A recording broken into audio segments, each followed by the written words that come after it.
Talks with me. And this is the first episode. I welcome you all, and I'm so happy and so glad to see the nice number that you have been joining and participating in. So, it's a candid discussion today on the most challenging road that is traveled by all of us. In fact, the educational systems, the teachers, parents, and the students who are not typically developing. And in this scenario, I thought it was very difficult, very crucial to take this topic, the road to inclusion, as the topic of discussion today. And when we talk about road to inclusion, it has three stages. The first stage is segregation, the second is integration, and the third is inclusion. Segregation is when a child has needs, has a special and specific needs, but cannot be catered to in an educational system. Although the needs are important, as a society we all have to make sure that we enhance the learning and development of the child. But yes, it is difficult for us as parents, as school system, and as the educators to include the children in the mainstream education. Although still the responsibility does not end, and we'll talk about that. The second stage is integration, when a child goes to the school, in the mainstream school, is with other children in the extracurricular activities and in the other spheres where academics is not required. But then for the academics, the child is taken to a separate classroom, or the special educators take care of the child. The third is inclusion, where the child is within the peer group, within the classrooms, doing everything with the other children around him, and the learning and development happens as it happens for any other child in the classroom. There are many, difficulties, many challenges that we all have been going through, like the stigma attached to such difficulties, the discrimination, the infrastructure, the clarity, the training of the educators and all of us, the sensitization in the society. All those things are there. And, because of this, Educational Commission also said that worldwide there are around 33 million children with disabilities who are not included in schools, who are not going for mainstream education. Today, we have very eminent panelists, and the beauty of today's discussion is that we have panelists who are, the weaves in the thread of inclusion. Starting from Trinka Arora, who's a psychologist and who is dealing at the screening and identification level. I am here as a moderator, but yes, I am working at the modification level. And also I will be representing all the parents of special needs children, because I had a lot of questions that parents poured to me. So I will be attacking Trinka and Jyoti with those questions also. And the third we have is Jyoti Bhalla, who is doing the accommodation part. So I think the fabric of inclusion is here, and let us see how beautifully we take ahead this conclusion, where every child would benefit, every parent would benefit. So in inclusion, when I talk about inclusion, it is about, what kind of opportunities we can provide to children where they can learn together, play together, and grow together.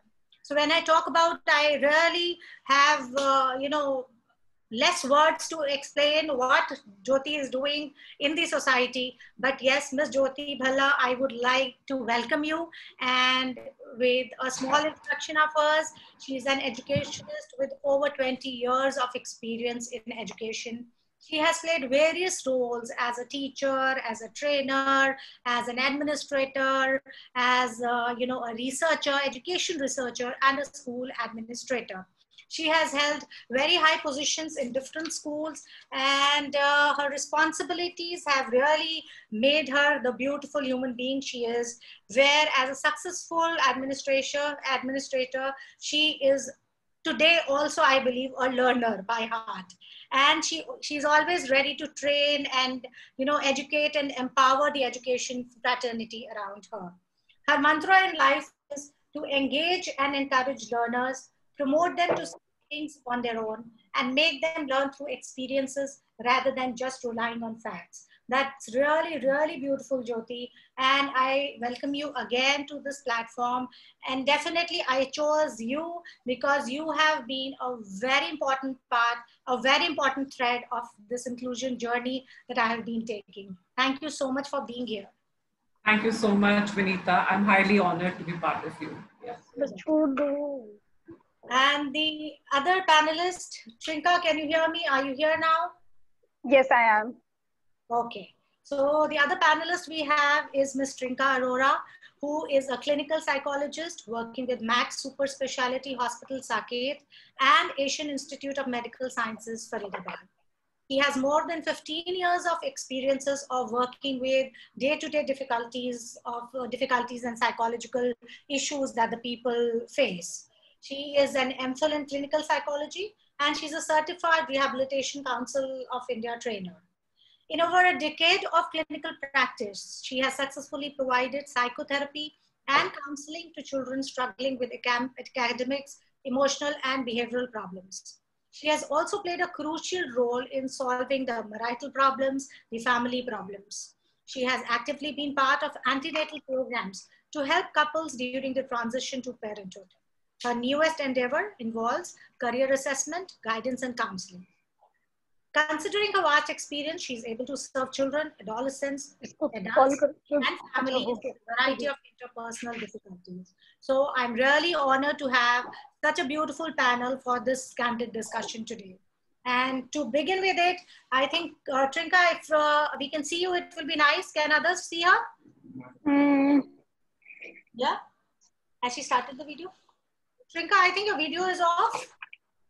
I am not able to turn it on. I joined in for some other number. I think maybe because of that. You can tell me that name or number. We'll allow you from that. I've messaged. Huh? Just let her. I'm sorry, the viewers, because the first question has to go to Trinka, so we have to be a little patient and wait for her.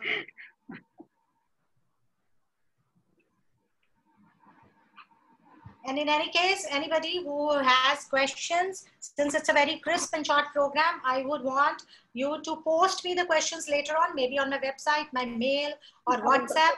And also, I would encourage feedbacks from all of you on how was your session, how was the candid talk, how impactful was it, and did you have any takeaways from this session? Just give us 2 minutes to engage our third panelist.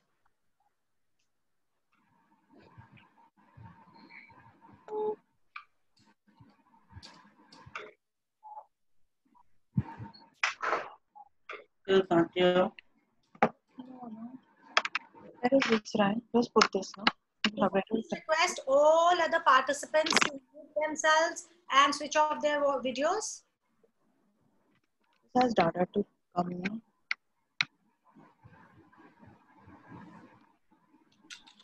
Repeat the volume.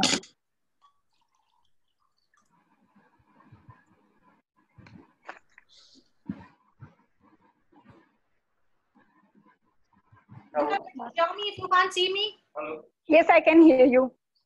Let us talk to Trinka without seeing her looking at her video. I can post her photograph to everybody later on. So Trinka, my first question to you is that you have been, guarding this very crucial stage in the child's development, and you've been facilitating this stage of screening and identifying children with difficulties. So what is inclusion in your perspective? We all would want to know that. See, I feel at this moment, when we talk of inclusion, we all talk about partnership between different organizations, between parents and health experts and all. But then I feel inclusion is more about providing welcoming environment to the person. And more importantly, an attitude to where we give embracement to the diversity of the people. Absolutely, absolutely. Because, I always say that it is not about fitting everybody into the system, but it is about the system adapting to the needs of everybody. So rightly you said that. And anything else you would want to add on this? I feel if we work more in terms of like creating a good communication partnership along with providing that loving environment, most of our purpose is going to be solved. There are a lot of gaps right now which we can fill. Absolutely. And I agree that it is work from the heart. Until unless a professional in this field works from the heart, we cannot achieve what we want to. So Jyoti ma'am, my next question is to you, that you have been in education since a very, very long time. You have seen different transitions and now to the COVID transition also, and evolvement of the education system since years. A very particular question I would like to ask you. Tell me just one thing, that if I ever walk into a school, just walk randomly into a school, what should I see in the classrooms, in the playground, in the cafeteria, in different areas of the school that will reflect that the school is an inclusive setup? Okay. Yeah, now, Vanita, when we all walk into a school, I think for a child and a parent, the journey starts right away from the main school gate only. So we believe not only just the classroom scenario, but also outside the physical aspects of the school, the cognitive aspects of the school, the sensory aspects of the school. Now, when I say physical aspects of the room of the school, that means the type of the doors that we should be having. There should be no thresholds. We should be having very wide doors so that the things can be put across, like the wheelchairs or any type of a crutches or something, whatever the children require for that particular thing. And then 100% in the classroom, in the activity labs also, the room setup should be such that the children find themselves very comfortable and part of the whole class. Now, when I say sensory things, the sensory things also make up a school. Now, whether it's in the corridor, whether it's the DDs and the ayahs who are there, they all have to be very, very alert and aware of it, that the children are there. Now, in the washrooms also, now, if at all there are alarm systems in the school, then 100% there are certain children who want to see things in large font. So we have to make sure that the things are provided to the children in that large font, and the color and the contrast is also taken care of, so the children can relate to it. Now there are certain types of even buzzers also. Now we all have fire alarm, but there are certain children, for somebody who has a hearing impairment, the acoustic sounds that is required for that particular child, we all have to take care of that sensory aspect also. Now, when I say cognitive is all relating to when we are dealing with them, when they are in the classroom, giving question papers, writing something, all those things we have to take care and nurture them with those basic things so that he is feeling very comfortable while taking up a classroom scenario. Now, you've already told me about the COVID. In the virtual scenarios also, there are few children that ask in Manaswiti School, Sector 82, Greater Hyderabad, that the children are not able to see. So we are providing them things as per their requirement. We are having prompters for them to understand what we are trying. Absolutely. I definitely agree. It's not only the tangible things that make a difference, but so many other things that are needed when you're working with children with different needs and special needs. And you probably, I think, that you have to customize it for the need of each and every child. You must customize it for one child, you cannot generalize it with others. And anything specific apart from what you have told that you do in your school, or you think the schools should be doing to cater to these children? Or maybe at levels, what kind of customizations can be done? First and foremost is everything happens from your heart.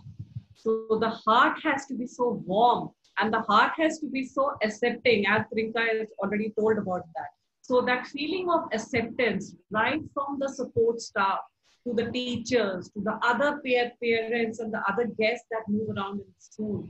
Everybody has to do that acceptance. So obviously for that acceptance, the self and the social skill fabric of the school has to be such that we keep on training and retraining everybody and make them aware of everything.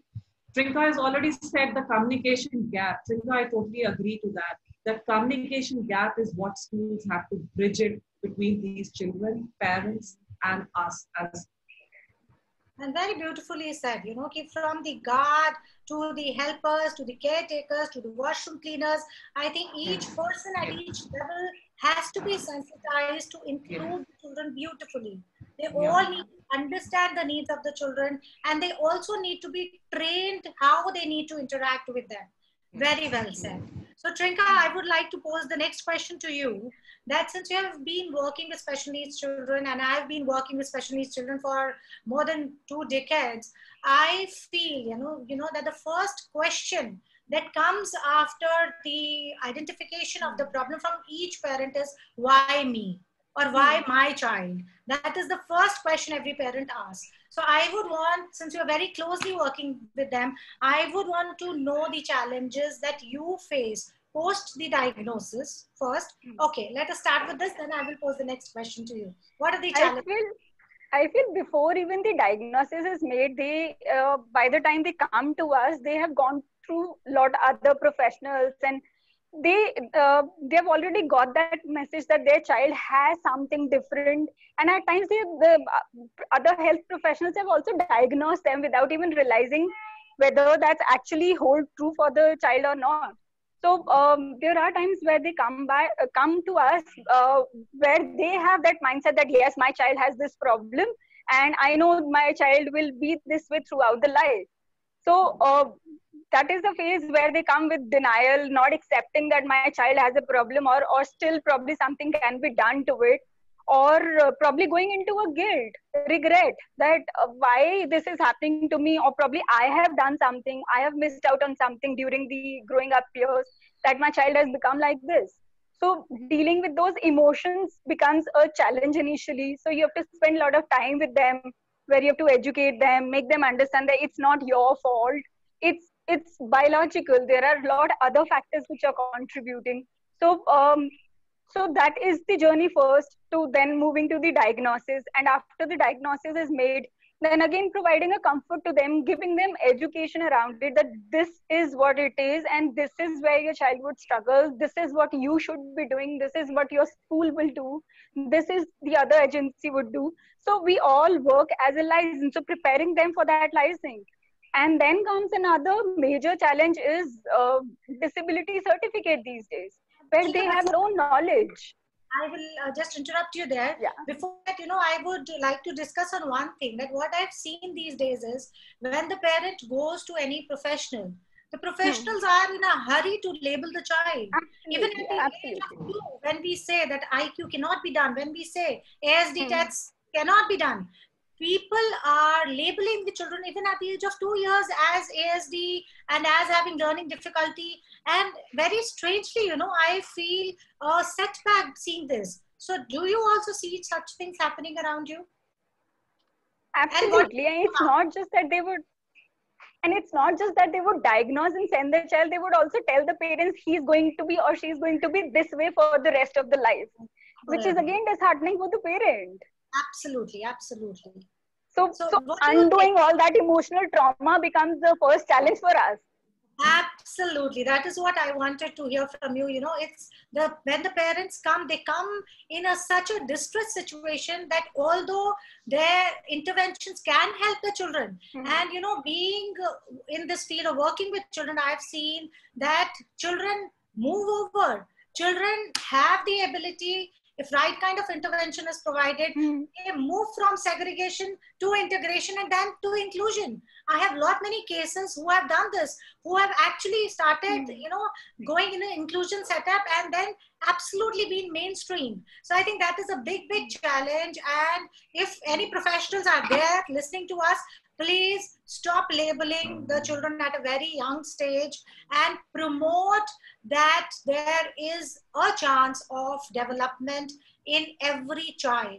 Based on the needs, if we provide right kind of intervention, there is a scope of improvement. And we as professionals need to be very empathetic, and we have a role basically as a counselor to motivate the parents to work towards it. Yes, Trinka, what is Vinita, Vinita, I would add that when they come to us, fine, when they come through different professionals, So they are experts, no doubt about it. But then rather than saying that this is the problem that your child has, rather than a diagnosis, they can probably use a screening tool and tell that we suspect this is a problem, and you go to the person who's trained for it.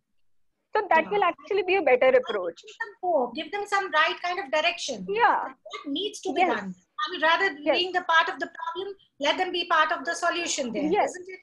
And Yes. yes, Jyoti ma'am, there would be some children coming to you also at a stage where there would have been no screening, no assessment, but you as an educationist, detect that yes, there is a problem. How do you tackle that parent at that stage? See, Vanita ji, when such type of things come up to us in our offices or from our teachers, so first and foremost thing, I always tell them that 100% labeling and putting up a tag is totally a no. So we are not professionals to understand and gauge the child's disability or whatever he has having issue. So I always recommend them to a professional and not concluding anything from our end. Similarly, I tell the parents also, don't come and tell me your impressions about your child. 100% it has to be coming up from a professional who knows about it. We have parents coming up. No, they are not very aware of it, that what the issue is. So for us as in the school, sending them to a professional also, Vinita, it takes us lot of time, lot of counseling and mentoring for us to bring those children and parents. So my request to the parents would be here, because every parent is so concerned for their child. Because when the teacher says who's a role model, the child is not able to perform, everything starts from that performance. But for us as educators, I think performance in writing is nothing. Performance in their listening, in their speaking ability, and their creating ability is what we all have to take care of. So parents, please don't Google out what these are the small little things that I find it in my child. So maybe my child is having this issue. No, we have lovely professionals sitting all across NCR in the whole world. Get on to them, take their help, take their support, take the anecdotes of the teacher, take the anecdotes of the school authorities, the school counselors. We all have counselors in our school. Take the anecdotes, go into the professionals, and then support and compliment your child. Absolutely, because you see, most of the professionals, I think, when they guide you in the right way, sometimes parents come up with small problems like social communication disorders. Yeah. Such are the things that initial stages. If you go to They a right can. professional, and as a parent, you get guidance. I think you can work on your child, intervene yourself, and the child comes out of it. So many a times, just with the right kind of guidance and approach, I think a parent can become the best therapist and help the child. But yes, intervention at the early stages is very, very, very important. Vinita In ma'am, that and context, Trinka, I think I would want you to share some tips that will make the parents more aware and maybe empower them to take on to this journey in a beautiful way, and maybe they find that what is the way ahead. If you can share some tips on that. Vinita ma'am, before I say that, I would also add another aspect. Sure. When a child is referred from the school, so parents generally come with the approach that they have sent my child to you so that you can certify, and then school can get a chance to throw out my child from the school. So there a lot of denial is there. We have to make them understand that school and us is going to be working together as a team. It's not that we want to just plot against the child or something. So if we work together as a team, only then the child will benefit. Yeah, because So, like I told you, the screening stage, the modification, and the accommodation stage, stages are important for the development of the child. 100% partnership with you professionals. That is what is going to help us, because we don't have those skills. But as per the new NEP, the new policy that's coming up, so Vinita, instead of a teacher having the mandate of the Bachelor of Education, I think the Bachelor of Psychology is going to be very, very mandatory for us teachers. And Bachelor of Psychology. Add on here, the government is doing so many things, taking so many steps. So I just came to know that the government has started a plan where every teacher who's going to teach is going to go through a training for a week or 10 days with the children with different needs. And it is not only physical needs.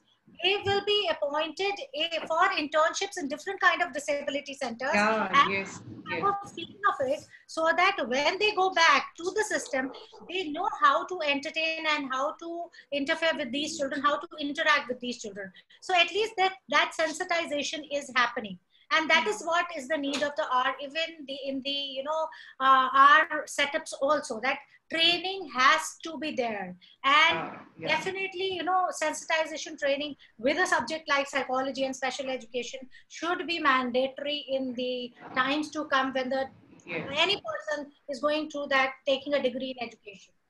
See, Vinitha, it's not a case of only the children who have some type of a disabilities or implication. It's regarding any type of a behavioral issue. Even our regular child, how to understand that behavior, whether it's aggression, whether it's fear, it's a scare, we have to find out the root cause, because it all affects their learning, teaching journey.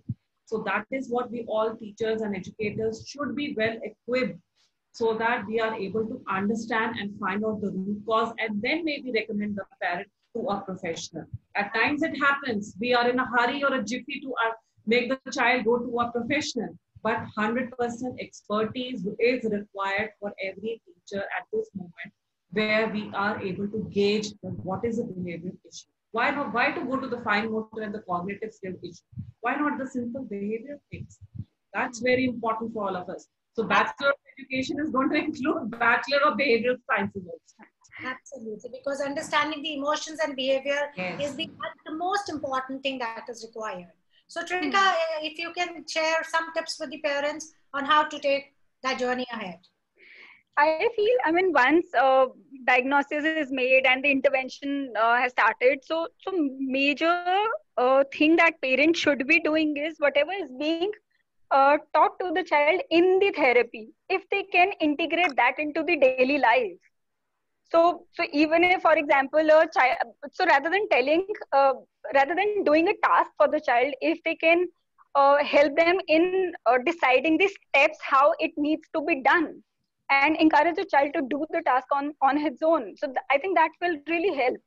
And along with that, major because it involves a lot of emotions. So parents get emotionally exhausted in this journey.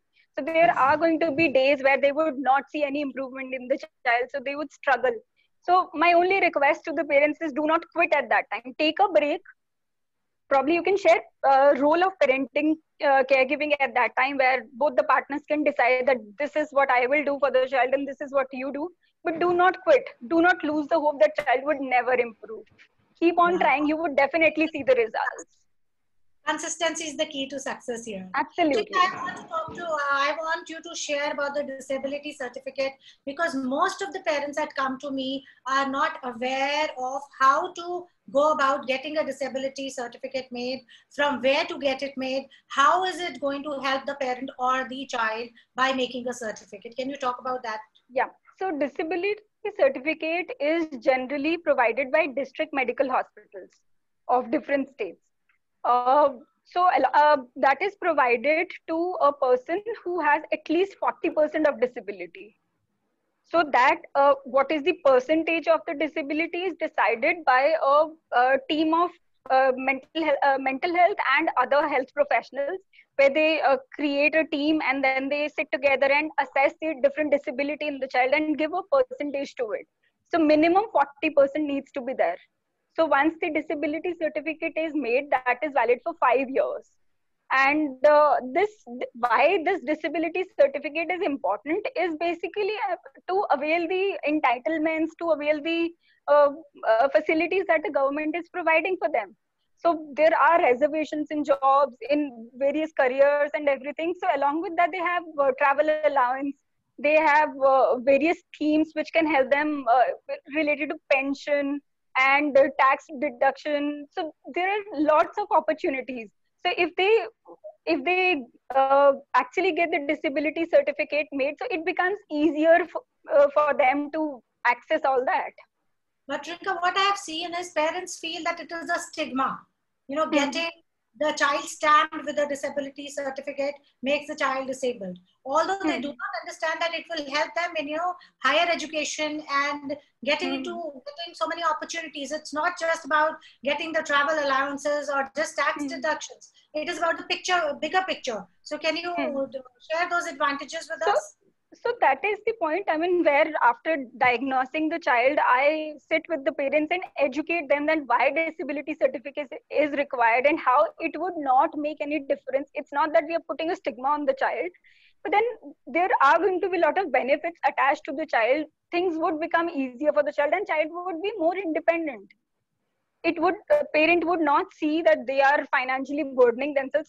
So government would take care of a lot of facilities there. Rika, there's a question that has popped up. A parent is asking, would a type 1 diabetic child need a disability certificate? Can a disability certificate be? And again, depend upon how severe is the condition. So if they go through the process and disability comes out to be more than 40%, definitely it can be made. And how about the learning difficulties? Do you think a disability certificate is also made when the child has any kind of specific learning difficulty? Yes, it is required there. Now the CBSE is making that mandatory. Okay, all right. I think the parents would benefit and would be more open to getting these certificates made because they're going to help their children in taking the journey ahead. So Jyotina, I have another question for you. That since, in the educational system, the inclusion actually calls for proactiveness and collaboration among different people, parents, the service providers, professionals like us, and educators like you. And in this process, what measures do you think as a school you should be taking, or educators should be taking, and how you can make parents as stakeholders in that journey, how the parents and the child can benefit, also the accommodations that you can make, and also, with that, the accommodations that are provided by CBSE so that the child goes through the full schooling process beautifully and comes out with nice colors after 12th. And I think after the new education policy, this has really become more, doable and more easier for us and the children. So, Vanita, your question, what you have just put across, everything lies on every parent and each teacher and every stakeholders relating to education in school is all. The only thing and very thing is very important is patience. Patience by parents, patience by teachers, educators like us, and patience by children also. At times, what is important for all of us is the type of the system that we are providing it to the children. Now, if I talk of the new education policy, which you have already mentioned, so there are going to be, we are also going to facilitate children in making them learn bilingual. It's not going to be there because we have found that at times children are not able to understand only in English, especially till grade 5. So all these type of things, speaking to them in bilingually into their mother tongue, this is going to be a very good initiative. The scholastic and post-scholastic is going to be integrated. It's not that the child who's very good in English and the maths is the topmost child of the school. No, the child who's good in music, who's good in dance, who's good in the other skills also. They are also the same type of meritorious children. Then we are also going to provide them there are 100% some accommodations the schools are going to make it up regarding the book banks. We are all going to form lovely book banks, but audio books, that time the children are not able to read it. So 100% audio books are going to be there so the children can be facilitated with them. So Vanita, it's not just the physical things or the tangible things, but also the other social and the skill fabric of the school also has to be reorientated so that these children get the maximum benefit. I will keep on telling and thirsting it up. It's not a question of these children. Why do we have to just label these children? It's for everybody. It's for everybody. Any child who comes to us, we have to provide them with these type of orientation, new type of a structure. So this is what I would like to share with the parents. And I have seen, educators and institutes which are sensitized enough are really collaborating very beautifully and assisting very beautifully in the development of these children. Like, even in your institute, even in your school, the children who are not able to attend the full school for 5-6 hours, you entertain them for 1 hour, 2 hour, or maybe, you also entertain them to do homeschooling, but come only for the exams. That is really beautiful. But yes, apart from all these facilitations, I would want to know, what would you expect from a parent to become a stakeholder in the development of a child? Okay, so from my end, so for parents, there's something which I expected from you is that please don't come to us with some type of already a type of a tagline for a child. Only bring professional documents with us that this is what has been taken care of with the child. This is the support which is already being given to the children, and what more and better the school can provide. We are there, we will be providing it within our limits, what we can provide it to the maximum. So as Vinita has said that we do give relaxation of timings, we do give relaxation of the type of the question papers that we give it to the children to find out their skills and their core competencies. So these type of things we are initiating it. We are also initiating lots of support, the extra adult support by a special teacher and an educator and a wellness teacher also. So that's why I think, Vinita, there's a difference between a counselor and a wellness teacher. I strongly believe wellness of mental and physical state is totally different from counseling. Until and unless your mind and body is stable and at peace, I think we all can win everything. So it's not just children, but also parents are also invited for these sessions. And Vinita, you have also taken it for my parents. Absolutely, absolutely. So more and more of such sessions is required. So physical state of mind, mental state of mind, that is something which is very important. We have already started the wellness sessions for the children. We are having yoga nowadays in the COVID times, because we also find children are parasitically not involved nowadays.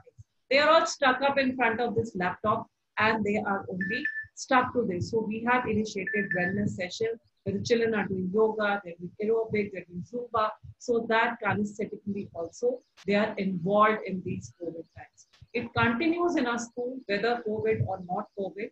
Wellness is very important and it's part of our school curriculum also. And I would request the parents that the parents who are there with us and the parents who might join us with us, that I want all of you to support the school system, especially related to counseling and wellness.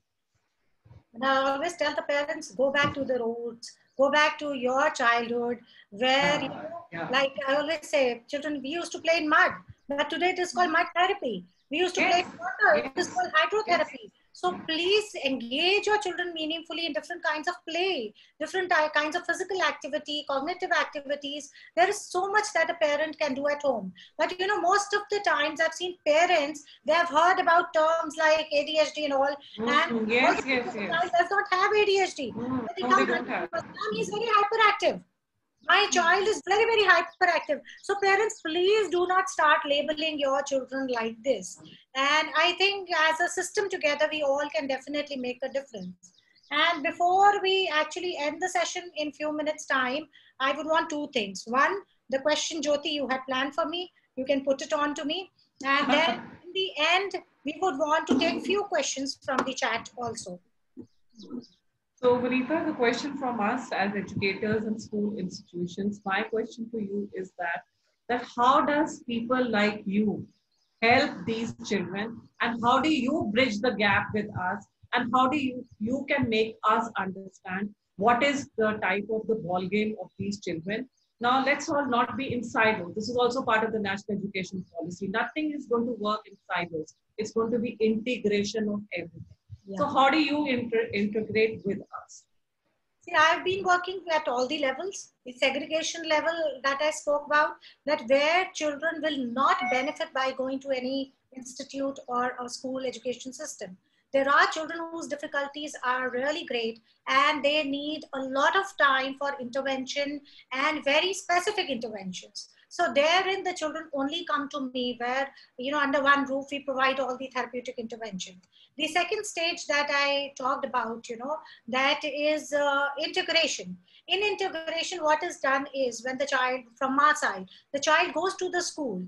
The goes to the school as per its requirement. Some children go only for socialization. Some children go for socialization and the physical training and the play time. Maybe they will engage with the other peer group till the recess time and come back for 3 hours maybe, and they are, you know, pulled out of the school system from the mainstream schools, and they come and take the therapies after that.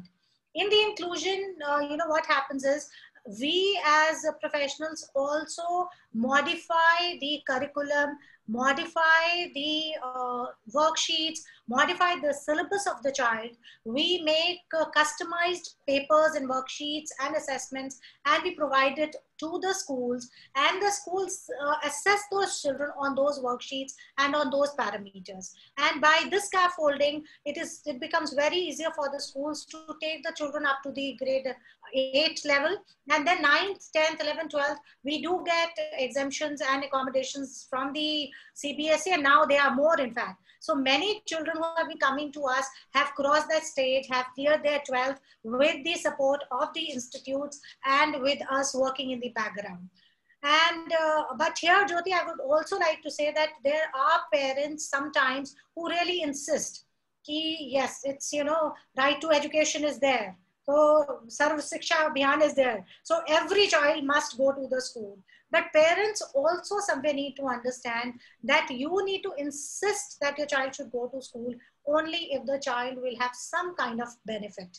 And when the schools and institutes like you who are ready to accommodate and ready to make so many, you know, changes and ready to make exemptions that yes, the child can come for a few hours and go away. So why not? I think parents should be open to that, and parents are the best people to decide what is going to be good for the future and what is going to benefit their children most. Because being functional, being able to emotionally express and communicate with others, I think is the most important skill, not academics. Academics is the secondary thing.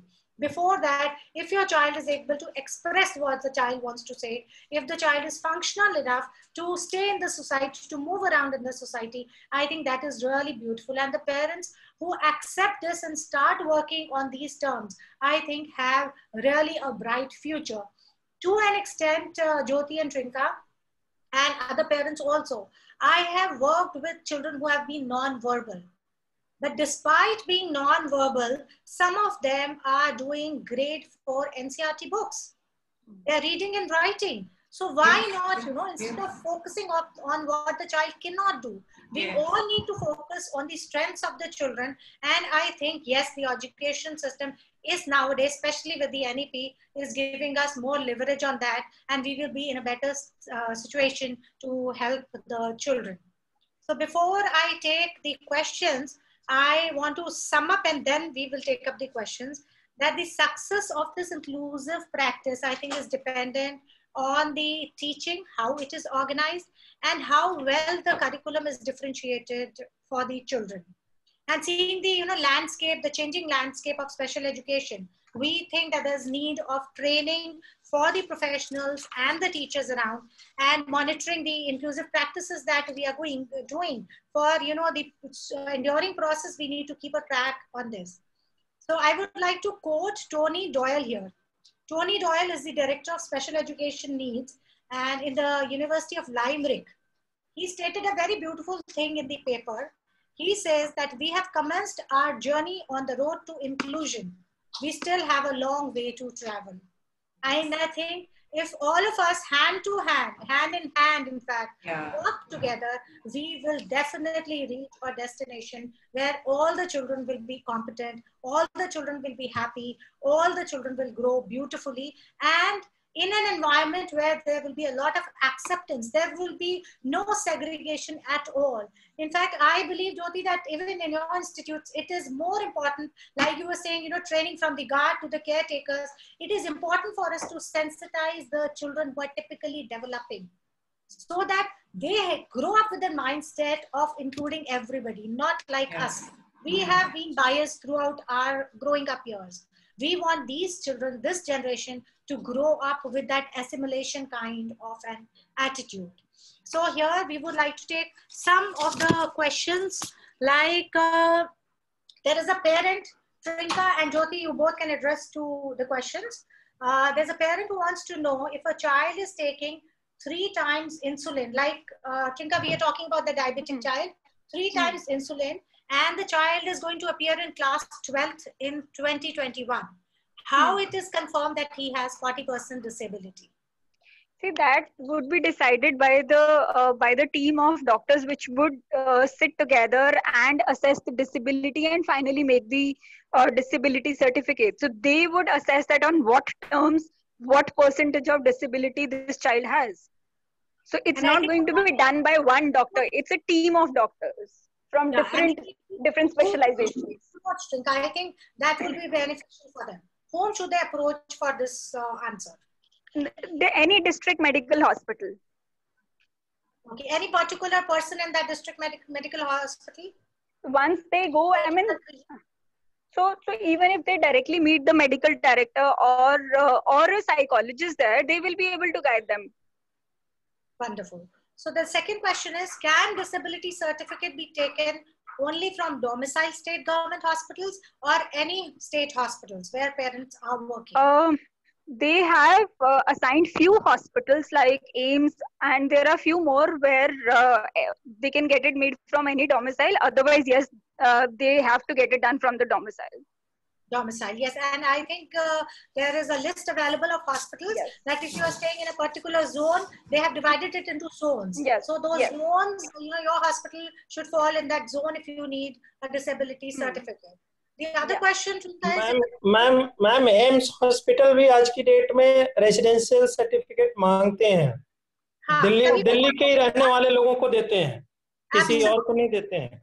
वो केवल assess कर सकते हैं, लेकिन वो कहते हैं कि हम नहीं दे सकते हैं. उस केस में क्या करना चाहिए? पहले आपका जो जोन में हॉस्पिटल आएगा, आपको जोन में अप्रोच करके वहां से पहले सर्टिफिकेट चाहिए. एंड आई थिंक वो सर्टिफिकेट और एम्स का सर्टिफिकेट हैव इक्वल ऑथेंटिसिटी. कोई उसमें फर्क नहीं है. The same kind of opportunities will be available to the child based on that certificate, चाहे वो आपने अपने zone से किया हो, चाहे आपने AIIMS से किया हो. I think this distinction was there few years back, but 2-3 साल से ये चीजें बहुत streamline हो गई हैं, and the government has taken good steps where all the authorized hospitals have equal authority over the issue. Vinita ma'am, I would also add here. So there's two process. I mean, first thing is get the proper evaluation done, psychological evaluation done when we are talking about disabilities related to mental health. So after getting the psychological assessment done, which you can get it done from a government hospital or from a clinical psychologist who is registered under RCI, Rehabilitation Council of India. So after that report, if they directly approach these district hospitals and ask them to get the disability certificate made, it makes the process easier. Yeah, absolutely. So then a team of doctors sit and they assess if there is any physical disability along with the mental disability. On the basis of that, they decide a final percentage and give the disability certificate. Yeah, and these reports act as a very good background for them because definitely, in government hospitals, people do not have that much time to spend on the children to assess them so beautifully. But yes, if you get a beautiful assessment done, a very wise assessment done, but with any RCI, registered person, and then take to them, the process is definitely smoother. Trinka, the other question is that there's a parent who wants to ask that if a certificate is made at 16 years of age, so will it be valid for 5 years, or at the age of 18, they need to get another certificate made? I am not too sure about it. Even I will have to check. But as per my information, I think it would be made for 5 years. Okay. And Jyoti ma'am, my next question, I think you would be a better person to answer that. A parent wants to know that is it going to be easy to get admissions in school if the parent has a disability certificate? Or the parent, because the parents might be apprehensive about it, that if we go with the disability certificate, our child is tagged. So the school might not want to include the children. So what is your perspective on that? I think my perspective on that, because education is all about honesty. If the things are very, very transparent, we are ready to accept it. So 100% a certificate, a genuine certificate from a professional will 100% support us for giving in the education and the way the learning journey of this child has to be taken care of. 100% parents, professional guidance, a professional certificate really works for us. And with the involvement of the systems, I think it is no more a taboo. And in fact, it helps to understand the child in a better way, to understand the specific, requirements and needs of the child. So it becomes... In fact, Vanita, ambiguity, discreteness, keeping things undercover, that really puts us into a very tight spot. Yeah. So its openness is what a school preaches to children also. So that is what we would really like to say. There's another question that I think you are a better person to answer. One parent wants to ask that how are the schools proactively teaching the mainstream kids to be sensitive enough to the needs of the children with difficulties? Okay, we do a lot of, we have a Sarthi type of a thing, mentor-mentee program. So where we are making children buddies of each other, immaterial that who is the buddy of who and does the child has. So that all of them have their own buddies and they all understand each other, not only in the school, but outside the school also. So that algorithm is taught to the children that do talk to the children in the evening. We have children there in 8th standard, 9th standard. There are times children don't want to come to school only. So we tell their friends only to call them up one last evening that why the child is being so absent. So a friend to friend communication is there and that really helps and supports children. So this is what we are also doing it up. And I'm sure many of the schools are doing this. Another beautiful question, I think it can be addressed by both of you, is that what are the options for such kids after school and how can they become financially independent in life? They will 100% become financially independent. So where Trinka is already talking of a certificate, they are getting authorizations. So 100% the fabric of the society is going to change. And it has also nearly changed also. It is on a paradigm shift. Here slowly things are changing. So the acceptance of such people in institutions and corporates is there already slowly. And I think it's going to seep in more also. If we, who is making the society, Vinita? We ourselves are making the society. So we ourselves, if we change, let's all be a change. 100% the changes are going to happen everywhere. So even if I get an educator, I get a professional that she wants to work with me. And if I find that she can 100% fit the bill of my particular job description, so why not? We would be giving them work and jobs. So parents, don't worry. They would be very much financially independent. Social fabric is changing rapidly and it will constantly change. And I think, Vinita ma'am, I would like to add here, there are lots of vocational courses available after 10th class and 12th class also. Most of the universities have it now. So children can consider that if they, and otherwise also because of this disability certificate, they would have reservations in different universities also in the admission process also. Absolutely, absolutely. And I think, how alertness is spreading is, I read an article in the newspaper yesterday. It was an article on how in such departments in AIIMS, a big hospital like AIIMS, you would have read it, that people who have some problems are discriminated against. Even for those departments, they need to have, they should not be having that kind of difficulty or so much of difficulty. But although in other countries, for such departments, people with difficulties are welcome. So I think popping up of such issues shows that there is going to be a paradigm shift and definitely things are going to improve. So I think all of us together can really make a difference and we will do. And as far as, what is included in the new education policy, that I'm going to discuss in the next candid chat that is going to come on 18th. And Miss Lata Vaidyanathan and Miss Uttara Singh will be on board on 18th at 11 a.m. again, where we are going to talk about the changes that are coming up and how we will, address those changes after the new education policy is implemented. So I think parents, I hope this was a meaningful session and you had some takeaway from the session.